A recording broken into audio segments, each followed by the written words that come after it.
Good morning and welcome back to Empty Cloud Monastery. This morning we have another sutta study session. So we'll begin by paying homage to the Buddha and then I'll start going through the sutta. Namo tassa bhagavato arahato samma sambuddhassa. Namo tassa bhagavato arahato samma sambuddhassa. Namo tassa bhagavato arahato samma sambuddhassa. Buddhang dhammang sanghang namassami. So this morning we'll be going through a short discourse from the Samyutta Nikaya. So this is Samyutta Nikaya chapter 26, the Upada Samyutta, the chapter on arising. And it's sutta number 1, the Cakkhu Sutta, which is the discourse on the eye. It's in the eye with which you see things. So I'll go through the sutta in Pali and give some translation and explanation as we go along, and then I'll take any questions that you might have at the end. So if you do have questions related to this sutta or anything on the same topic, feel free to type it into the comments and I'll take questions at the end. So the sutta begins. Savati Nidanam. So this means at Savati. So the origin of the sutta was at Savati. The word Nidana means origin. So Savati Nidanam means that the origin was at Savati.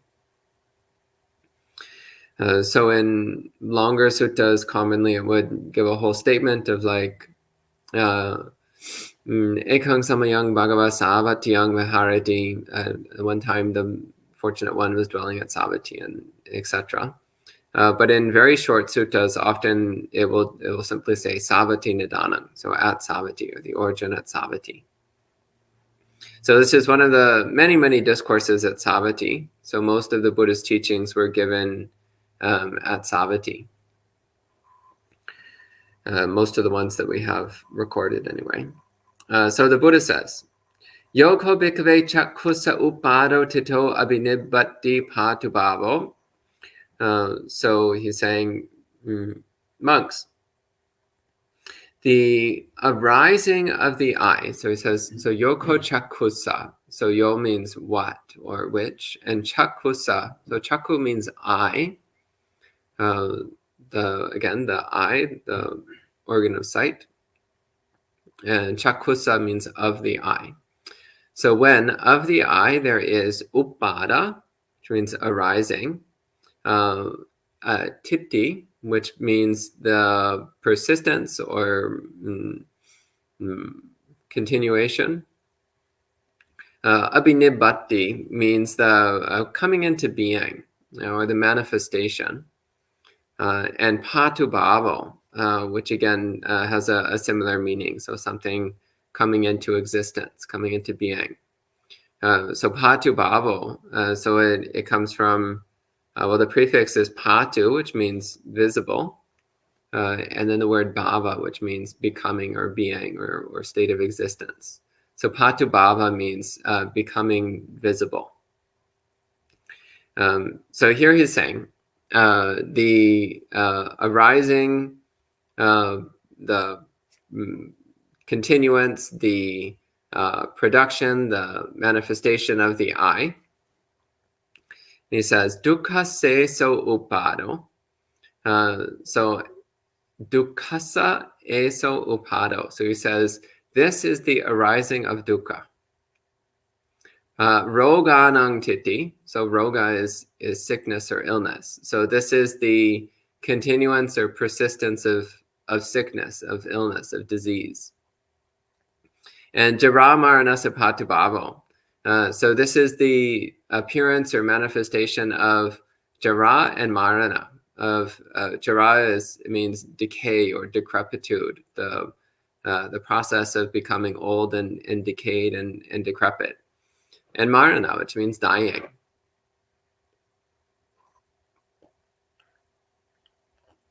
So putting this all together, the Buddha is saying, so the arising, the continuance, the production, the manifestation of the I is the arising of suffering, the continuance of illness, and the manifestation of decay and death. And then he says, similarly, he says, yo so tassa upado titi, etc. So he's saying, and the arising, persistence, production and manifestation of the ear, of the nose, of the tongue, of the body, and of the mind. So for each of this, he says the same statement. He says, this is the arising of dukkha. This is the persistence of disease. This is the appearance or the manifestation of decay and dying. And then he says, on the opposite side of this, he says, Yocha bhikkhave chakkusa nirodo vupasamo attangamo. So of chakku, of the eye, when there is nirodha, so nirodha means cessation. Vupasama, so vupasama means bringing to complete peace. So the complete appeasement or pacification. And attangama means disappearance, something going away. So he says, when there is the cessation, pacification, and disappearance of the I, he says, dukkha seso nirodo. This is the cessation of dukkha. Roganang vupasamo. This is the pacification of disease. And jaramaranasa attangamo. And this is the disappearance of decay and dying. And then he makes the same statement. So for the ear, the nose, the tongue, the body, and the mind. The cessation, pacification, and disappearance of all six of these senses, so eye, ear, nose, tongue, body, and mind, is the cessation of dukkha, the pacification of disease, and the disappearance of decay and dying. And that's the whole sutta. So let's pay respects to the sutta with 3 sadhus, and then I'll give some explanation about what the Buddha is talking about here. Sadhu, sadhu, sadhu. So again, it's important to recognize that what we're normally doing, so as unawakened beings, what we're normally doing is we're, first off, we identify as eye, ear, nose, tongue, body, and mind. So we think, I am seeing with these eyes, I am hearing with these ears, I am smelling with this nose, I am tasting with this tongue, I'm feeling with this body, and I'm thinking with this mind. So we identify very strongly with our 6 senses. We identify as the person who sees, hears, smells, tastes, touches, and thinks in this particular way. So because we identify with it, then we delight in it. We form this strong personal attachment with it, this strong personal association of thinking, this is who I am, this is what I am. These experiences are what defines me. And so then we think, naturally, we think this is our happiness. Our happiness is found in seeing nice things. Our happiness is found in hearing pleasant things, and smelling pleasant things, and tasting pleasant things, and touching pleasant things, and thinking pleasant things. We think this is the way to be happy. It's pursuing pleasant experiences through these 6 senses. So then when a visual experience arises, so when we see something, then we have a tendency to take delight in that. Or to seek delight in that experience, to try to find some way to make that a delightful experience if it isn't one already. So trying to look at pleasant things, to find pleasant things to look at, and to avoid looking at less pleasant things. And But what the Buddha is pointing to here is that actually when there's a visual experience, so when there's the arising of the eye, in which here we can understand to include the whole sensory process, actually in the next series of suttas here, the next one is applying this exact same sequence to the objects of the senses. So when there is the arising of sight, sound, smell, taste, touch, and thought is the next discourse. And then the one after that is when there's the arising of eye consciousness, ear consciousness, and so on. So the Buddha is actually giving the whole sequence here. And then the arising of eye contact, and then the arising of feelings based upon eye contact. And then there's the arising of perception of form, of visual forms, of sounds, etc. So sanya based upon these things. When there's the arising of volition based upon sight, sound, smell, taste, touch, and thought. When there's the arising of craving based upon sight, sound, smell, taste, touch, and thought. So it's actually a series of 8 suttas in a row where the Buddha is going through this whole sequence of the sensory experience. It's actually a bit strange that it's divided up into 8 different suttas. I think it actually would make more sense to have all 8 of them compiled as a single sutta, because that's clearly what the Buddha was doing here. He was giving this complete analysis of the arising of sensory experience. And with each step along the way, he always gives the same analysis. Eye, ear, nose, tongue, body, and mind, sight, sound, smell, taste, touch, and thought, eye consciousness, ear consciousness, nose consciousness, tongue consciousness, body consciousness, mind consciousness, feeling arising from eye, ear, nose, tongue, body, and mind, the desires that arise based upon it, etc. So the whole process with every step of the way, the perceptions based upon the senses, the thoughts and intentions based upon the sensory experiences. With all of this, he's saying that the arising, persistence, and manifestation of these things is simply the arising of dukkha. That's simply the persistence of disease and the manifestation of decay and death. Whereas the cessation, pacification, and disappearance, so of every single aspect of the sensory process, is the cessation of dukkha, the pacification of disease, and the disappearance of decay and dying. So this actually calls to mind a very important statement that the Buddha makes elsewhere in the suttas, where he says, Dukkhameva upajamanang upajati, dukkhang nirujamanang nirujati, which means it's only dukkha that arises and only dukkha that ceases. So every single thing that arises is simply dukkha arising. So any sankhara that appears, so any phenomenon that appears, it's just dukkha. It's just dukkha appearing. So there's nothing there that's worth getting obsessed with. There's nothing there that's worth making a big deal about. There's nothing there that's worth getting attached to. There's nothing there that's worth pursuing. There's nothing there that's worth identifying as, because it's just dukkha arising and dukkha ceasing. Dukkha arising and dukkha ceasing. That's it. So if we get caught up with anything whatsoever in samsara, it's just dukkha that we're getting caught up with. That's all. There's not anything important here. And the Buddha is applying this particularly to the 6 senses, because once again, the 6 senses is where we tend to have a very strong sense of self-identity. It's one of the places where we really get caught up in a sense of me, a sense of who I am. And actually, the 6 senses are arising and ceasing in every moment. So in every moment, there is a sensory experience that appears and then immediately disappears. And it's followed by another sensory experience that appears and disappears, and another sensory experience that appears and disappears. So every moment, there's both the arising and the ceasing of the sensory world.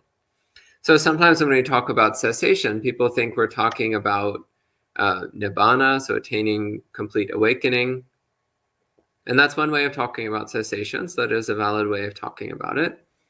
Or they might think we're talking about the highest of the samadhi attainments, so the attainment of sanya, vedayata, nirodha, the cessation of perception and feeling.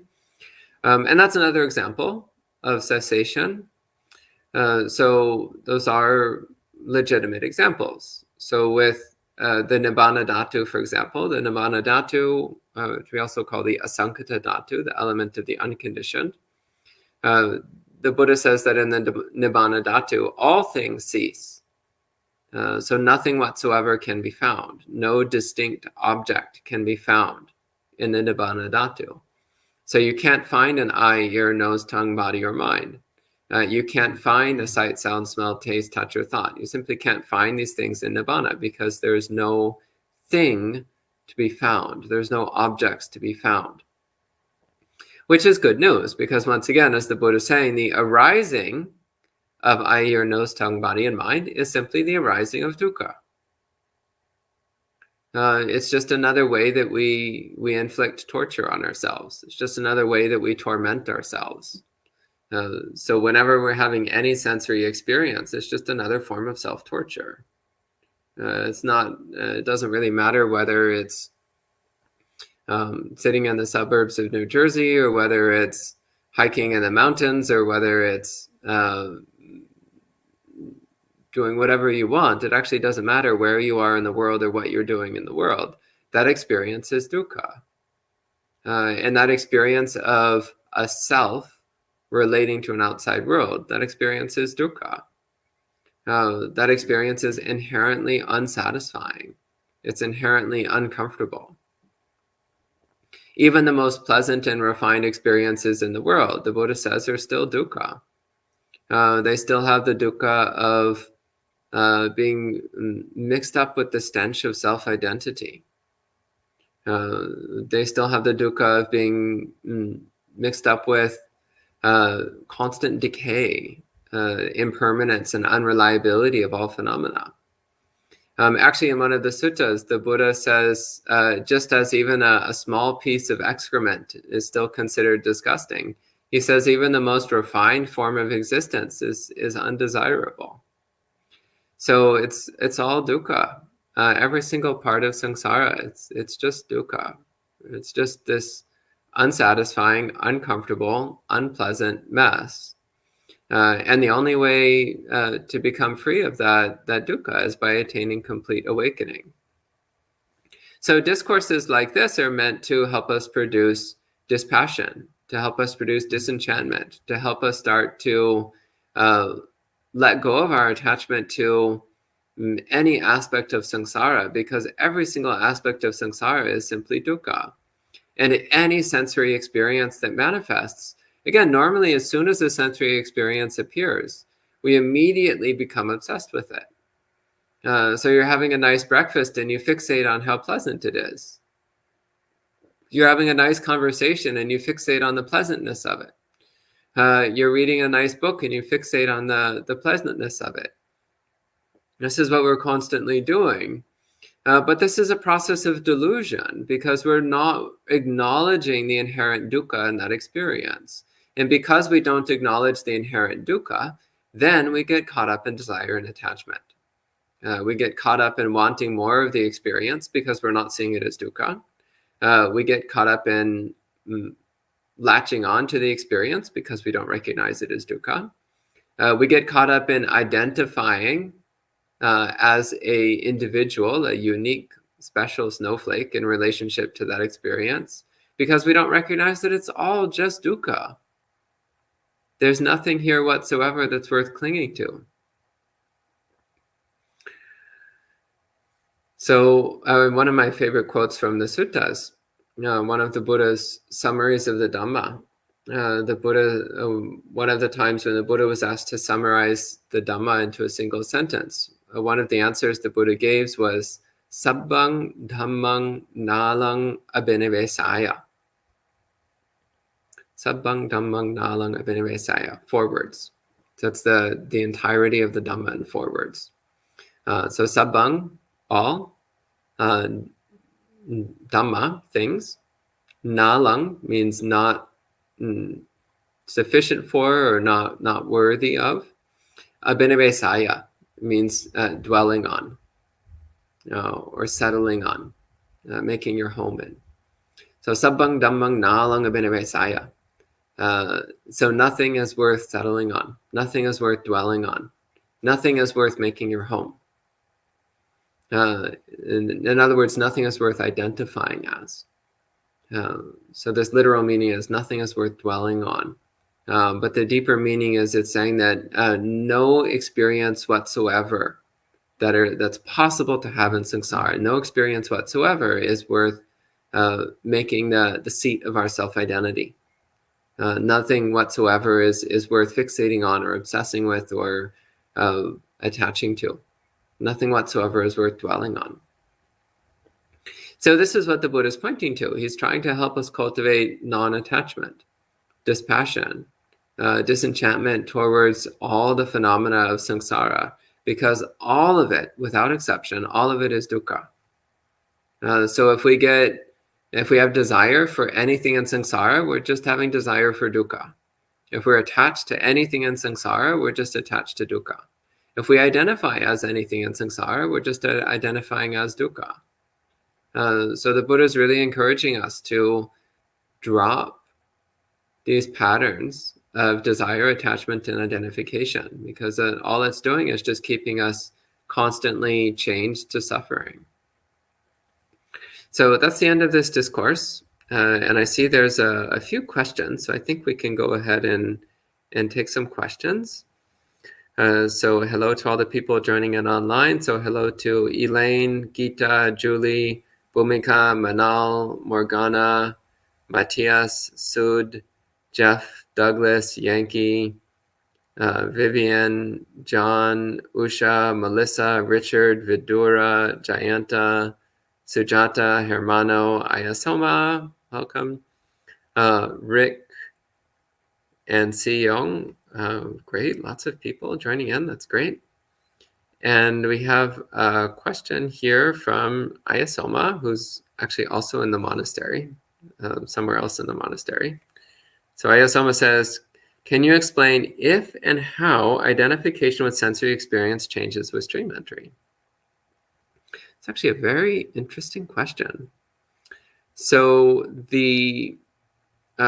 one of the characteristics of a stream enterer is that they no longer have what we call sakkaya ditthi.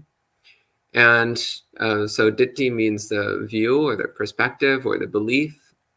And sakkaya, literally sakkaya comes from the word kaya, which means body, and the prefix sang, which means, in this case, it means own or personal. So sakkaya means one's own body, one's personal body. So the literal meaning of sakkaya ditthi is the belief that the body is oneself, belief that this body is who I am.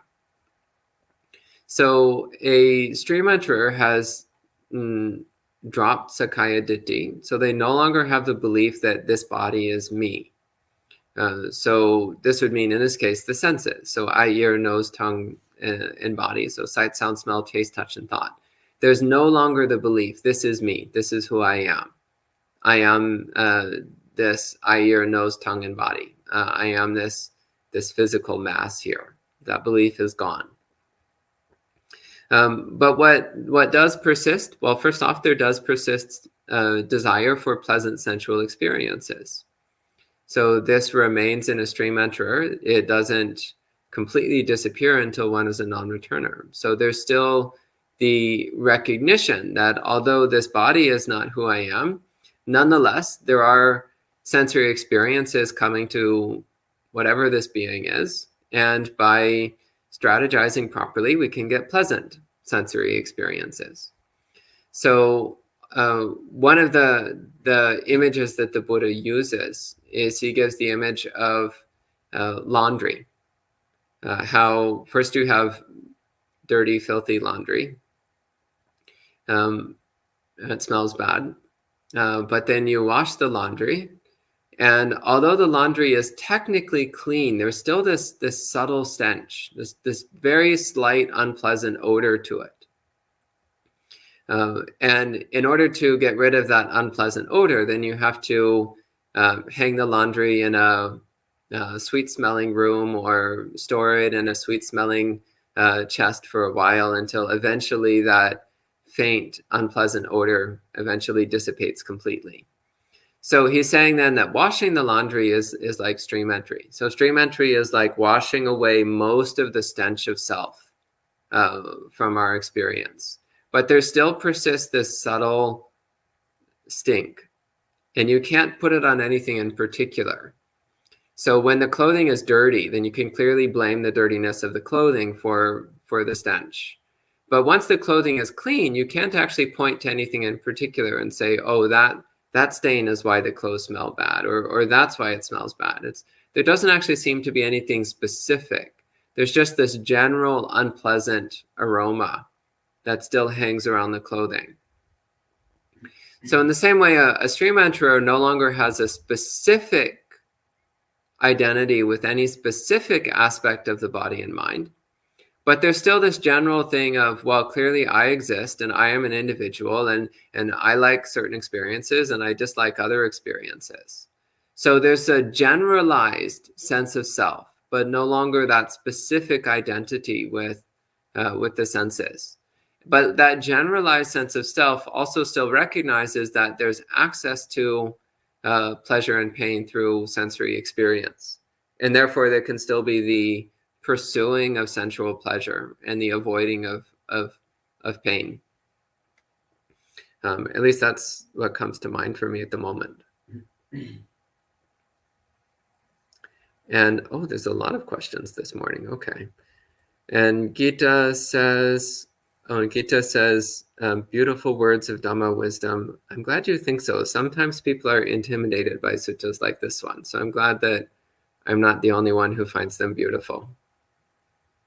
And Gita says, one must guard the six senses when contact and feeling arises. Is this correct, Bhante? One would guard the sense doors as it arises? Yes. So guarding the sense doors means paying close attention to our sensory experiences so that we can identify when there starts to appear any kind of desire or aversion towards anything in any of the sensory experiences. So that's the main point of watching the sense doors, is watching to see, am I falling into desire or aversion? And if so, because we're paying close attention, then we can stop that unwholesome reaction before it gets out of control. And Gita says, would an awakened being to see the six senses as they truly are, as they arise and pass away? Yeah, that's correct. And awakened being would recognize that these six senses are simply a process of nature. Not me, not mine, but just a process of nature. It's really no different from the leaves on the trees. The leaves grow in the spring and fall in the autumn. The flowers grow in the spring and wither in the summer. It rains in the summer and snows in the winter. Like, this is all, it's all just a process of nature. So in the same way, an awakened being recognizes that this arising of eye, ear, nose, tongue, body, and mind is just a process of nature, like the leaves growing in the spring. And the cessation of eye, ear, nose, tongue, body, and mind. Similarly, it's just an impersonal, natural phenomenon, just like the leaves turning brown and withering and dropping away in the autumn. There's nothing personal about any of this. It's just nature expressing its laws of cause and effect. And Sud says, how does following the Eightfold Path help us realize what you're saying? It seems things like right speech, etc., are so far from this type of realization. Well, because when the mind is clouded by unwholesome thoughts and speech, when the mind is clouded by the effects of bad karma, then it's very difficult to see anything clearly. So a lot of the Eightfold Path is about cultivating mundane good karma, because that helps to clear away a lot of the obstacles on the path. It helps to cultivate a basic sense of clarity and stability, which makes it possible to see things more deeply. It makes it possible to cultivate the steadiness of mind and the precision of mind. So just to get a sense of it. So if one is not following the Eightfold Path, then you're very likely to be reborn as an animal, if you're lucky and you don't get reborn as something worse.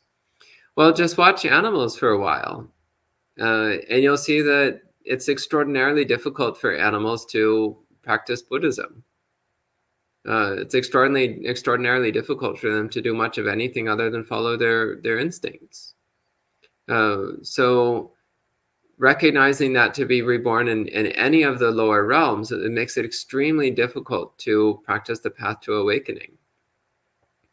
So yeah, much of Buddhist practice is in fact cultivating mundane good karma, because mundane good karma is what makes sure that we have supportive conditions for practicing Dhamma, so that we can cultivate the higher wisdom, the higher realizations like this one.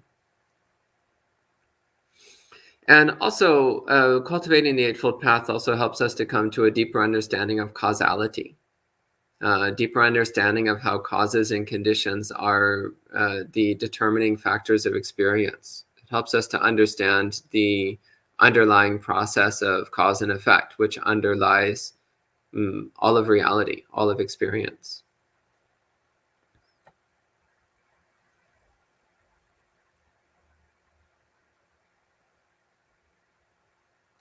And Salvatore asks, when is it not dukkha? It is not dukkha when there is no desire and no attachment and no self-identity. That's when it's not dukkha.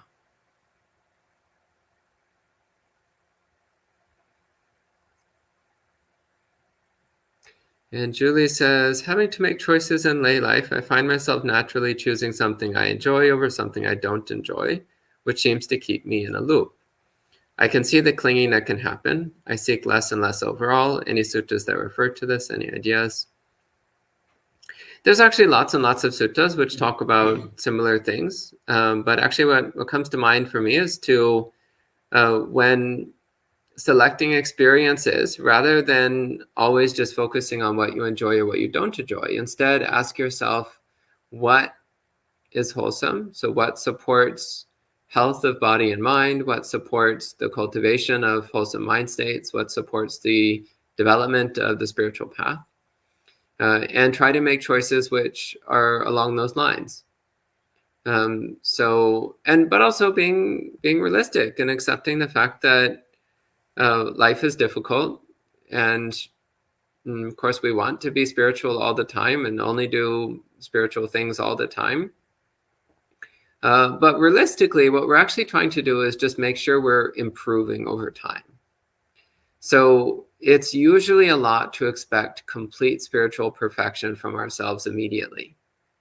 Rather, what we're trying to do is to try to see at least a gradual improvement over time. So it's actually pretty unrealistic to expect yourself to immediately lose all interest in sensuality, especially as a layperson. It's quite unrealistic. Rather, check to see, am I living in such a way that my wholesome qualities are gradually increasing and my unwholesome qualities are gradually decreasing? That's a much more important question to ask. So, am I going in the right direction? That's the important question.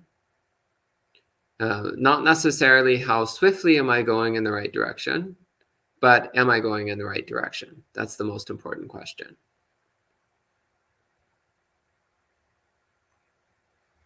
And SR says, how does one not fall into a depressive mindset when not attaching to samsara? Well, honestly, that's never been a problem for me. So the truth is that the quality of non-attachment is joy.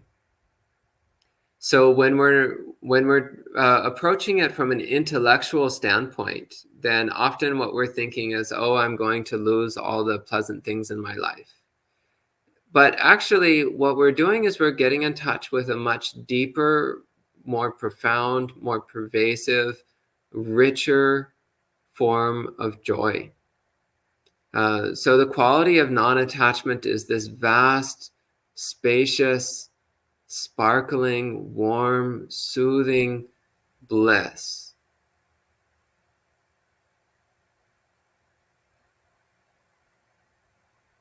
It's delicious. It's wonderful. It's peaceful. And it's very, very pleasant. So as one gets in touch with the bliss of non-attachment, then you recognize that you're not actually losing anything important. So there's nothing to be depressed about.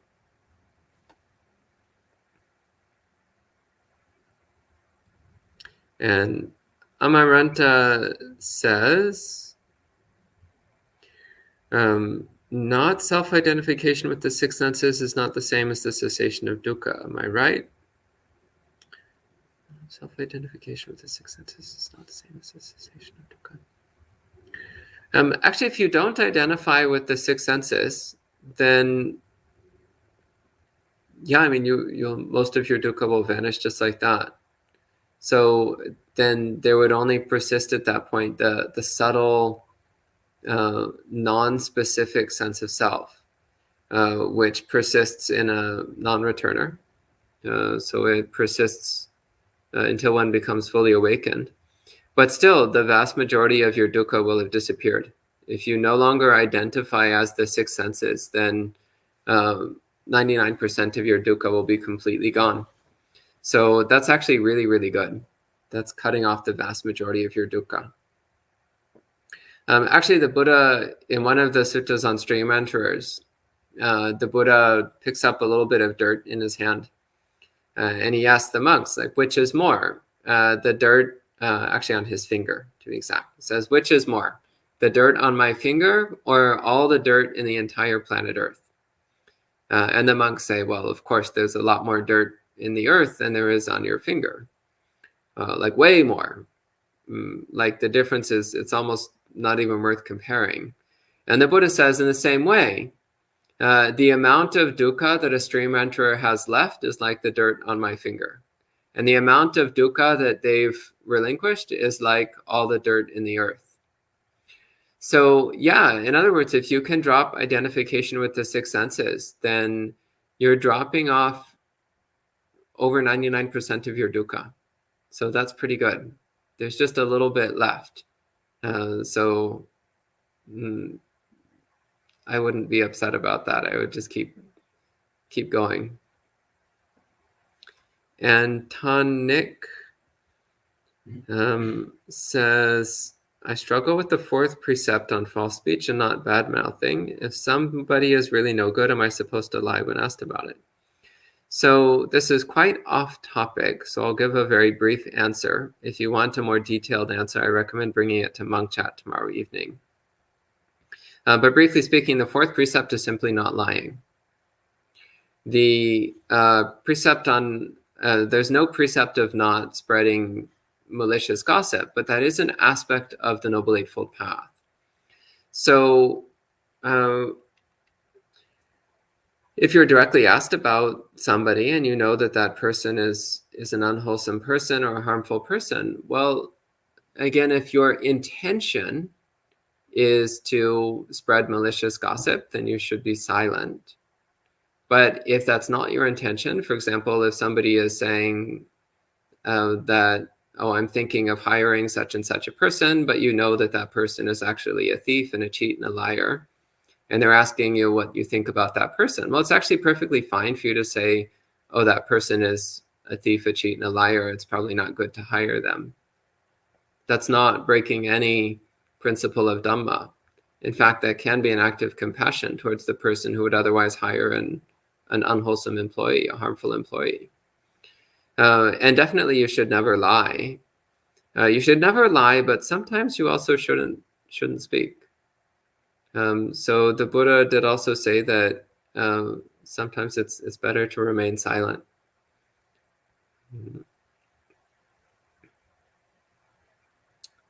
And Allison says, is cultivating equanimity towards existence, even if it is mundane equanimity, of value, or is this equanimity a delusion? It's good. It's good. Yeah. I mean, I don't quite understand what you mean by mundane equanimity, but equanimity in general is really wholesome mind state. It's really useful. So equanimity is moving the mind in the direction of awakening. So it's a very wholesome quality of mind. So definitely I recommend cultivating equanimity.